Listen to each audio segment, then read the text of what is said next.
বন্ধুরা যে যেখানে আছেন দেশে ও বিদেশে, আমি master chef Edward Munich Germany থেকে সবাইকে শুভেচ্ছা জানাচ্ছি। আজকে আবারও হাজির হলাম নতুন একটা রেসিপি নিয়ে, মনে হয় আপনাদের ভালো লাগতে পারে। আজকে যে খাবারটা তৈরি করব, আজকে আপনারা যারা আমার বন্ধু রয়েছেন, যারা আমাকে চেনেন, সবাই জানেন এখন আমাদের বাংলাদেশে দুই পক্ষেরই রোজা, যেমন মুসলিমদের রোজা চলছে এবং খ্রিস্টানদেরও রোজা চলছে। তো তাই আজকে আমি তৈরি করতে যাচ্ছি একটা নিরামিষ খাবার, অর্থাৎ মিক্সড ভেজিটেবল স্টু। তো টাইপ অফ স্টু, স্টু না, স্টুর মাঝামাঝি। তো সবজি দিয়ে আমি খুব সুন্দর একটা নিরামিষ তৈরি করব। তো এই নিরামিষটা তৈরি করার জন্য আমি উপকরণগুলি বলে দিচ্ছি। এখানে আমি রেখেছি 150 গ্রাম ফুলকপি, 50 গ্রাম ব্রোকলি, 100 গ্রাম আলু, 100 গ্রাম মিষ্টি আলু, 150 গ্রাম পটল। এটাই হলো আমার আজকের সবজি। এবং এখানে আমি রেখেছি দুটো টমেটো, 150 গ্রাম পেঁয়াজ কুচি। এখানে আমি ব্যবহার করব 2 টেবিল স্পুন আদা রসুন বাটা, 2 টিস্পুন হলুদ, আধা টিস্পুন চিনি, 2 টিস্পুন লবণ, 1.5 টিস্পুন জিরা পাউডার, 2 টিস্পুন ধনিয়া পাউডার। এগুলি আমার মেন উপকরণ। আর স্টুটা যখন তৈরি হয়ে যাবে, এটাকে আমি ফোড়ন দেব। এখানে 5 ফোড়ন আছে 2 টিস্পুন, 50 গ্রাম আছে পেঁয়াজ কুচি, 10 গ্রাম আছে রসুন। এগুলি দিয়ে আমি ফোড়ন দেবো, অর্থাৎ বাগার দেবো। সেই সাথে এটাকে গার্নিশ করার জন্য আমি আজকে তৈরি করব একটা প্লেন পোলাও, যেটা আমাদের 18 গ্রামের মানুষ খুব পছন্দের একটা খাবার। সেটাই আমি আজকে চেষ্টা করব তৈরি করব। তো বন্ধুরা, এখানে আমি তেল ঢেলে দিচ্ছি। বন্ধুরা দেখতেই পাচ্ছেন, আমি আরও একটা ফ্রাই প্যানের মধ্যে এখন ভাতটাও তৈরি করে নিচ্ছি। তো পোলাও আমিও রেগুলার তেল দিয়ে তৈরি করব। পোলাও খুব ভালো হয় বাটার বা ঘি দিয়ে, কিন্তু যেহেতু এটা আজকে আমার লাঞ্চের খাবার, তো বাটার এবং ঘি সেটা পুরোটাই আমাদের এই বয়স্ক মানুষের জন্য ঠিক নয়, তাই আমি তেল দিয়ে তৈরি করব। তো আপনারা তেলের বদলে বাটার ব্যবহার করতে পারেন। আর একটু ব্রাউন হলেই আমি এর মধ্যে বাকি উপকরণগুলি ধীরে ধীরে ঢেলে দেব। তো আমার অন্য ফ্রাই প্যান গরম হচ্ছে পোলাও তৈরি করার জন্য। তো দেখতেই পাচ্ছেন আমার পেঁয়াজটা গোল্ডেন ব্রাউন হয়ে গেছে।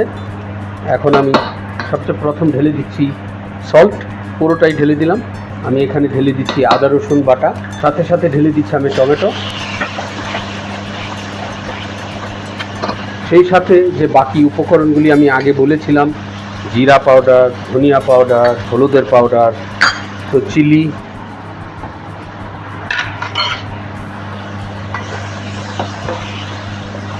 যখন টমেটোটা একটু গলে যাবে তখন আমি আলু ঢেলে দেবো। একটু পানি দিলাম যাতে অর্থাৎ মশলাটা পুড়ে না যায়।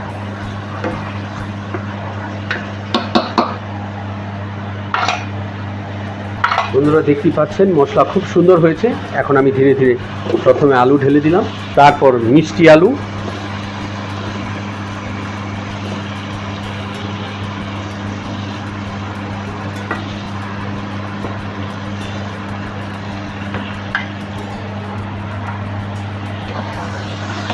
তো এটা একটু সময় লাগবে, এটা রান্না হচ্ছে। সেই সাথে এখন আমি পোলাওর প্রস্তুতি নিচ্ছি। ফ্রাই প্যান গরম হয়ে গেছে।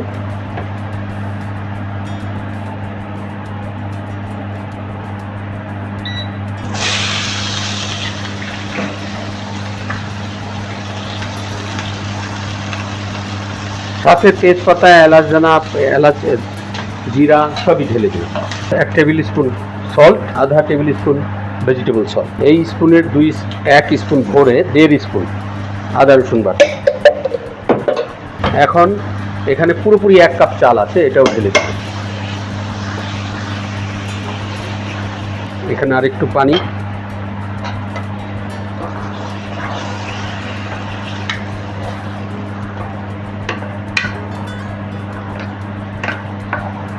তো বন্ধুরা দেখতেই পাচ্ছেন আমার পোলাও খুব সুন্দর রান্না হচ্ছে। আমার চাউল কষানো হয়ে গেছে। এখন এর মধ্যে আমি ঢেলে দেবো পানি। আরও একটু জোরদারভাবে এটাকে রান্না করে নিচ্ছি। এখানে আমি পানিটা মেপে নিয়েছি, দেখতেই পাচ্ছেন 450 মিলিলিটার পানি। তো কষানো হয়ে গেছে, পানিটা ঢেলে দিই।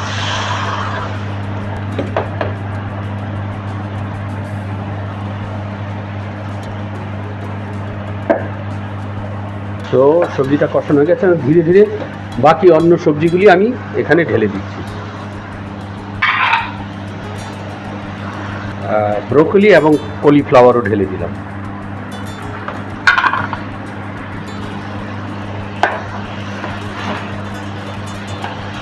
তো বন্ধুরা, আমার পোলাওটা পরিবেশের জন্য প্রস্তুত। এখান থেকে আমি সরিয়ে দিচ্ছি। খুব ফার্স্ট ক্লাস হয়েছে, যেরকম আমি চেয়েছিলাম।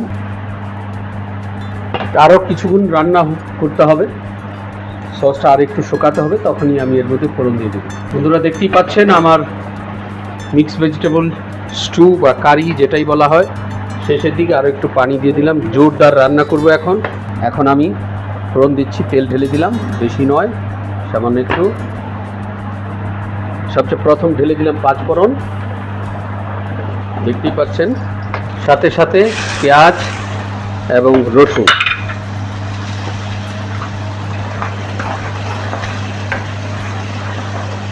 যে চিনিটুকু ছিল সেটা এখন ঢেলে দিলাম।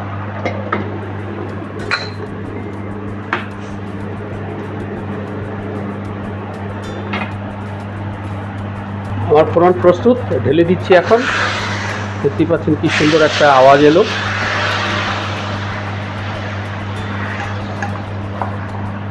এখন একটু টেস্ট করে নিচ্ছি কেমন টেস্টটা হলো।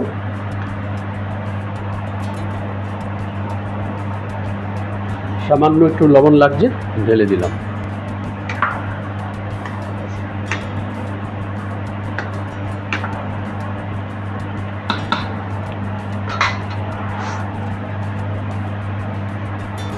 বন্ধুরা, আমার মিক্স ভেজিটেবল কারি, অর্থাৎ মিক্সড ভেজিটেবল স্টু বলা যায়, কেউ কারি বলে, তো ভেজিটেবল অর্থাৎ নিরামিষ। আজকে আমার নিরামিষ পরিবেশনের জন্য প্রস্তুত হয়ে গেছে। এখন আমি পরিবেশন করব এবং ছোট্ট একটা প্লেট তৈরি করে দেখাবো কি করে আমরা সাধারণত পরিবেশন করে থাকি। দেখতে থাকুন।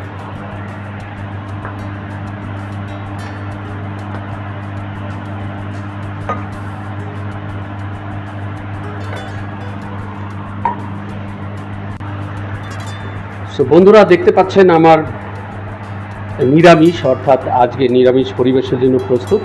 খুব সুন্দর দুটো প্লেট আমি তৈরি করেছি। তো রেসিপিটা যদি ভালো লাগে, লাইক ও শেয়ার করতে ভুলবেন না। সেই পর্যন্ত সবাই ভালো থাকবেন এবং সুস্থ থাকবেন। আবারও দেখা হবে নতুন কোনো রেসিপি।